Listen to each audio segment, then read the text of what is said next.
据台湾媒体报道，台防务部门披露，台军近期又以所谓模拟解放军攻台为背景，开展代号为“联翔操演”演习，主要是对台军防空能力进行测试。报道称，演习由台空军花莲与嘉义的 F-16战机扮演假想敌机队，在无预警的情况下起飞，测试全台陆海空部队防空制空临战演练与应变能力。岛内各空军基地派遣战机起飞升空拦截，同时各基地也进行对空警戒。这个演习呢，它的特点是什么呢？主要是飞机的这个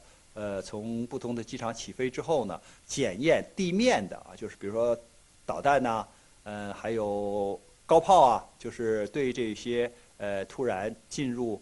台湾地区的这些飞机或者飞行器。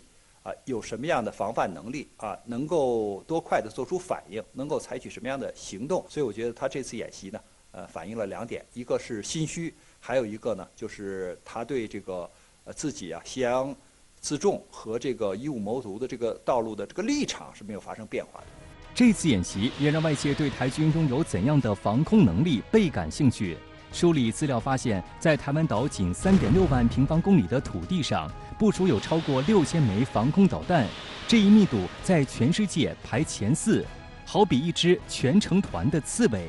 台空军现有的防空导弹主要包括爱国者、霍克、毒刺和天弓，前3者均是从美国购买而来。在具体部署方面，台军把3个爱国者2导弹连和6个爱国者3导弹连混合配置，共组成3个营。其中，台湾空军防空暨导弹指挥部所辖793旅631营的第1、第2爱国者导弹连部署在新北市，第3连部署在台北市。795旅633营的第1、第2爱国者导弹连部署在台中市，第3连部署在嘉义县水上乡。794旅632营的第1、第2、第3爱国者导弹连分别部署在屏东县屏东市、高雄市仁武区和台南市新化区，从而形成了台湾北部、中部和南部均有3个爱国者导弹连的均衡部署。在各爱国者连阵地中还部署了霍克导弹。另外，台军在东引和澎湖这2个外岛构筑天弓2阵地，将防御纵深向大陆方向推进了100多公里。整体来看，台湾的防空导弹形成了空域涵盖高中低、射程涵盖远中近的3条拦截带。第1条是东引和澎湖的天弓2，第2条是本岛的天弓3和爱国者，第3条则是本岛的霍克导弹。